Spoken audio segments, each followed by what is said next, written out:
ذات نبی مرکز یکجہتی اسلام، افلاک سے اونچا شہ لالاک کا ہے نام، ہے ذات نبی مرکز یکجہتی اسلام، افلاک سے اونچا شہ لالاک کا ہے نام۔ اعوذ باللہ من الشیطان الرجیم، بسم اللہ الرحمن الرحیم،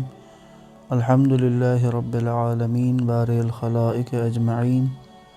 ثم الصلاة والسلام علی اشرف الانبیاء والمرسلین، حبیبنا وحبیب الہ العالمین، الذی سمی فی السماء احمد وفی الارضین بأبی القاسم محمد، اللہم صل علی محمد وآل محمد وعلی آلہ الطیبین الطاہرین المعصومین، ولعنۃ الدائم علی اعدائہم اجمعین من یوم عداوتہم الی قیام یوم الدین۔ سیرت النبی آڈیو سیریز کی 35ویں قسط میں خوش آمدید۔ رسول گرامی قدر صلی اللہ علیہ وآلہ وسلم کی ولادت سے لے کر اعلان نبوت تک کے حصے پر آپ سے بات چل رہی ہے۔ اللہ کے نبی کی جوانی اور آپ کے اس عہد شباب کے بارے میں جو باتیں ہم نے بیان کی ہیں ابھی تک،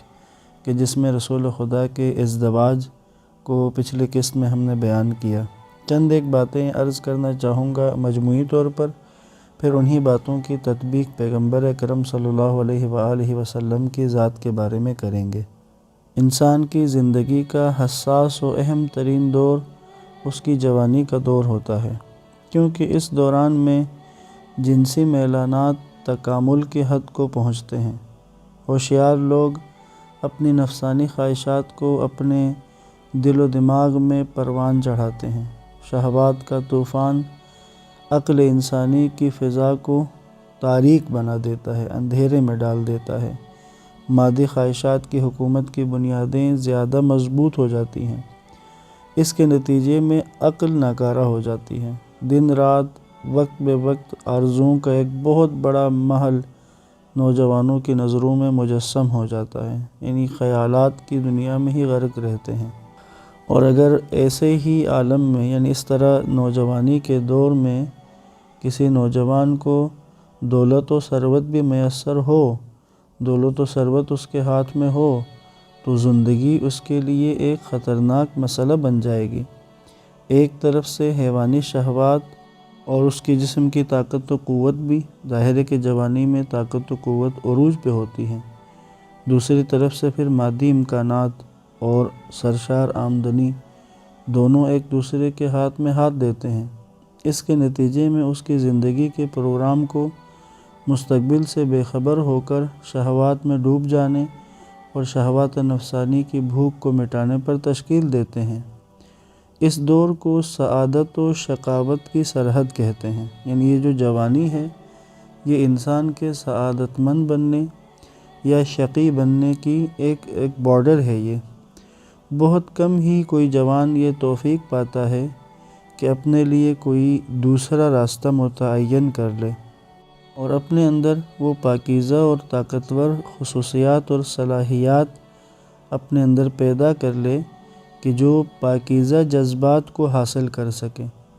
اور وہ اس کے لیے ایسا راستہ اختیار کرے جو اسے ہر قسم کے خطرات سے محفوظ کر دیں۔ ایسے موقعوں پر اپنے آپ پر کنٹرول کرنا بہت ہی مشکل کام ہے، اور جب کوئی اس قسم کا فرد صحیح اصولوں پر، گھریلو اور ایک اچھے ماحول میں تربیت نہ پائے ہوئے ہو تو اس کی نظام زندگی تباہ ہو جاتی ہے، اور وہ معاشرے کے ان تھپیڑوں کا شکار ہو جاتا ہے اور اپنی جوانی کو اور اپنے ان پاکیزہ صلاحیتوں اور صفات کو باقی نہیں رکھ پاتا ہے۔ آج بھی ایسا ہی ہے کہ جوان، ظاہر ہے کہ اس کے اندر توانائی کا، انرجی کا ایک طوفان ہوتا ہے، اور جوان اپنی زندگی کو کسی بھی رخ کی طرف، کسی بھی اس کی میدان میں اپنے آپ کو آگے لے کے جا سکتا ہے۔ اگر جوان کی رہنمائی نہ ہو، اگر جوان اپنی ان صلاحیتوں اور اپنی اس انرجی کو صحیح راستے کی طرف نہ خرچ کرے، خود کو اس کی طرف نہ لائے، اچھے راہ کی طرف، تو پھر ایسا بگاڑ پیدا ہو جاتا ہے جوان کی ذات میں، اور پھر ظاہر ہے کہ معاشرے کا ایک بڑا طبقہ جوانوں پر مشتمل ہے، تو خود معاشرہ ایک بگاڑ کی راہ پر چل پڑتا ہے۔ بس یہ ایک تمہید تھی جوانی کے بارے میں۔ اب آئیے رسول خدا صلی اللہ علیہ وآلہ وسلم کے عہد شباب کے بارے میں غور کرتے ہیں۔ آیت اللہ جعفر سبحانی اپنی کتاب فروغ ابدیت میں لکھتے ہیں کہ اس کے باوجود کہ قریش کا یہ مایہ ناز فرزند شجاع و دلیر، تندرست و توانا اور صحیح و سالم تھا، نہ ہی اس میں کسی کو کلام ہے، کیونکہ وہ اس آزاد ماحول میں زندگی کے ہنگامے سے دور پروان چڑھا تھا، اور وہ گھرانہ جس میں اس نے دنیا میں آنکھ کھولی تھی، تمام شہامت و شجاعت کے وسائل ہر طرف سے ان کے لیے کھلے تھے، لیکن دیکھنا چاہیے کہ انہوں نے ان مادی امکانات سے کس قدر فائدہ اٹھایا۔ کیا آپ نے عیش و عشرت کی بساط بچھائی اور بہت سے جوانوں کی مانند اپنی شہوات کی بھوک کو مٹانے کے پیچھے پڑے رہے،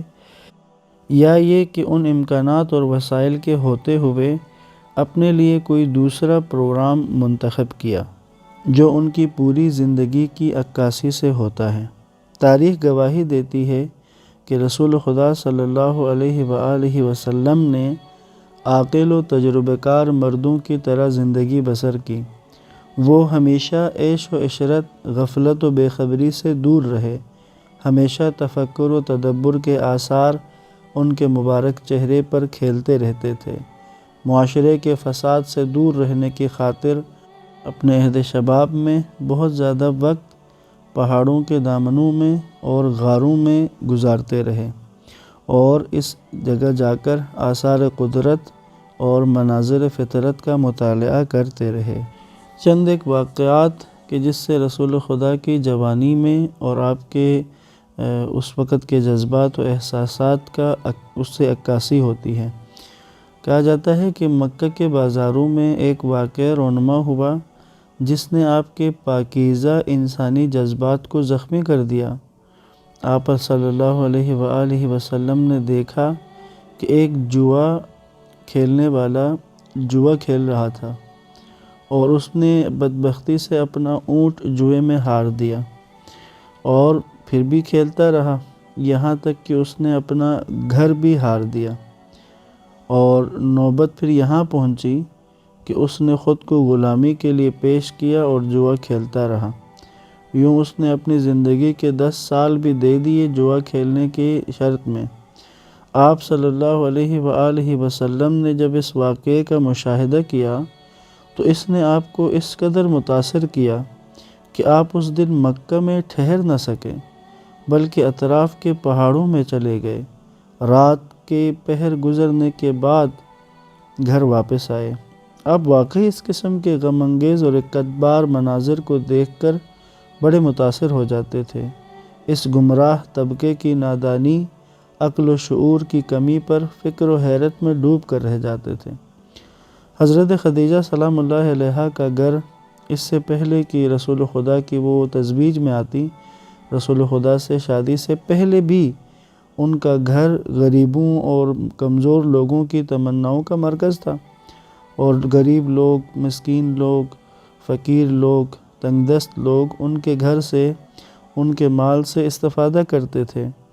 اور جب حضرت خدیجہ نے رسول خدا سے شادی کر لی تو شادی کے بعد بھی یہ سلسلہ رکا نہیں، بلکہ شادی کے بعد اس سلسلے میں مزید اضافہ ہو گیا،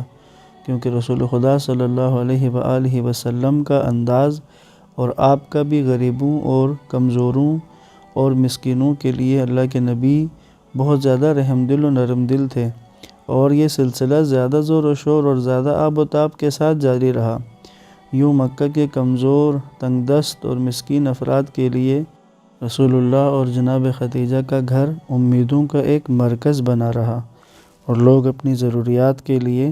اس گھر کے دروازے کو اکثر کھٹکھٹاتے رہتے تھے۔ مکہ اور اس کے اطراف میں کہ جہاں لوگوں کی فصلیں اور اناج اور لوگوں کا ذریعہ معاش اور بود و باش، بہت سارے لوگ کہ جو کھیتی باڑی سے مربوط تھے، اور اطراف میں جو علاقے کے جہاں پر لوگ اپنے جانوروں کے ساتھ، اپنے بھیڑ بکریوں کے ساتھ زندگی گزارتے تھے قبائل کی شکل میں، تو جب کبھی بارشیں نہ ہوتی تھیں اور یا قحط سالی کا دور آتا تھا یا کم بارشیں ہوتی تھیں تو وہاں کے لوگوں کے لیے اپنی زندگی گزارنا کافی مشکل ہو جاتا تھا۔ رسول خدا صلی اللہ علیہ وآلہ وسلم کی رضائی ماں جناب حلیمہ بھی اکثر جب بھی کبھی قحط سالی اور کم بارانی کا موقع آتا تھا تو رسول کی رضائی ماں اپنے فرزند سے ملنے کے لیے آ جاتی تھی۔ اللہ کے نبی اپنی رضائی ماں جناب حلیمہ کا بہت احترام کرتے تھے۔ کہا جاتا ہے کہ حضرت رسول اکرم صلی اللہ علیہ وآلہ وسلم اپنی ابا ان کے قدموں کے نیچے بچھا دیتے تھے، اپنی جگہ ان کے لیے چھوڑ دیتے تھے۔ آپ اپنی رضائی ماں کی پیار و محبت اور سادہ زندگی کی یادوں میں گم ہو کر رہ جاتے تھے۔ ماں کی باتوں کو کان دھر کر سنتے تھے، اور جس وقت وہ کچھ عرصہ رہتی تھیں ان کی بہت خدمت کی، اور اس کے بعد جس وقت وہ لوٹنے لگتی تھی تو جتنا کر سکتے تھے اپنی ماں کی مدد کرتے تھے، اور واپسی پہ ان کے ساتھ ان کے لیے اناج اور دیگر ضروریات کی چیزوں کی ایک بڑی تعداد وافر مقدار میں ان کے ہمراہ کرتے تھے۔ رسول خدا صلی اللہ علیہ وآلہ وسلم اور جناب خدیجہ سلام اللہ علیہا نے اپنی زندگی کا آغاز شادی کے بعد مکہ میں کیا تو اللہ تعالیٰ نے ان کو اولاد کی نعمت سے بھی نوازا۔ جو ذکر ہوتا ہے تاریخ کی کتابوں میں، سیرت کی کتابوں میں، کہ حضور صلی اللہ علیہ وآلہ وسلم کے حضرت خدیجہ کے بطن سے 4 بچے پیدا ہوئے۔ ان میں سے 3 بیٹے تھے اور 1 بیٹی۔ بیٹوں میں قاسم، عبداللہ جن کو طاہر کہا گیا،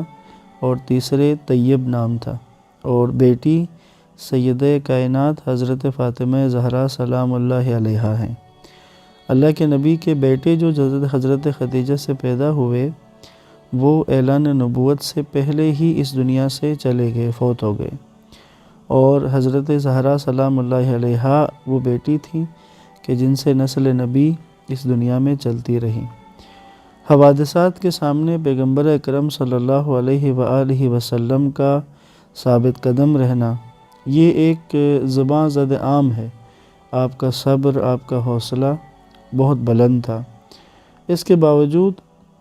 بیٹوں کی موت پر دل کے تاثرات آنسوؤں کے قطروں کی شکل میں آپ کی آنکھوں سے آپ کے رخساروں پر بہتے تھے، چھلک پڑتے تھے۔ یہ چیز جو رسول خدا کے ایک بیٹے تھے ابراہیم، جو جناب ماریہ ام المؤمنین حضرت ماریہ قبطیہ سے پیدا ہوئے، تو جس وقت ابراہیم کا انتقال ہوا تو اس وقت حالت یہ تھی کہ اللہ کے نبی کا دل یقیناً جل رہا تھا بیٹے کی وفات پر، لیکن زبان سے خدا کے شکر میں مشغول تھے، اور اللہ کے نبی کی آنکھوں سے آنسو جاری تھے۔ تو ایک عرب نے جہالت و نادانی کی وجہ سے، یا اسلام کو شاید گہرائی سے جانتا نہ تھا، اس نے اعتراض کیا کہ آپ اپنے بیٹے کی وفات پر گریہ کر رہے ہیں، رو رہے ہیں۔ تو اللہ کے نبی نے اس کو جواب دیا کہ یہ گریہ خدا پر اعتراض کی صورت میں نہیں ہے، یہ گریہ ایسا نہیں ہے کہ میں فیصلہ خدا پر راضی نہیں ہوں۔ اللہ کے نبی نے کہا کہ اس قسم کا گریہ رحم کا ہے، محبت کا ہے۔ بس اس کے بعد ایک مشہور حدیث ہے اللہ کے نبی کی، امالی شیخ توسی صفحہ نمبر 247 میں نقل ہے، من لا یرحم لا یرحم، جو رحم نہیں کرتا اس پر رحم نہیں کیا جاتا۔ جذبہ رحم سے انسان کو سرشار ہونا چاہیے۔ یہاں پر ضمناً یہ بات عرض کروں، بعض لوگ اپنے آپ کو اس طرح کا مضبوط بنا لیتے ہیں کہ وہ سنگ دلی کی طرف جاتے ہیں، کہ کسی کو تکلیف میں دیکھ کر تکلیف محسوس نہیں کرتے، کسی کی مصیبت اور کسی کی تکلیف کو دیکھ کر آنکھوں سے آنسو نہیں نکلتے۔ یاد رکھیے گا، انسان کی فطرت ہے، یہ انسانی فطرت ہے کہ جس پر اللہ نے انسان کو پیدا کیا ہے کہ وہ کسی کو تکلیف میں دیکھے تو اس کی تکلیف کو محسوس کرے اور اس کے اس غم میں، اس تکلیف میں اس کا شریک ہو جائے، اور کم از کم انسان اپنے جذبات کا اظہار بہت زیادہ نہیں تو آنسو کی شکل میں ضرور کرتا ہے۔ اس موضوع پر سوچیے گا ضرور۔ یہاں پر اختتام کرتا ہوں، انشاءاللہ باقی باتوں کو اگلے قسط میں بیان کریں گے۔ والسلام علیکم ورحمۃ اللہ وبرکاتہ۔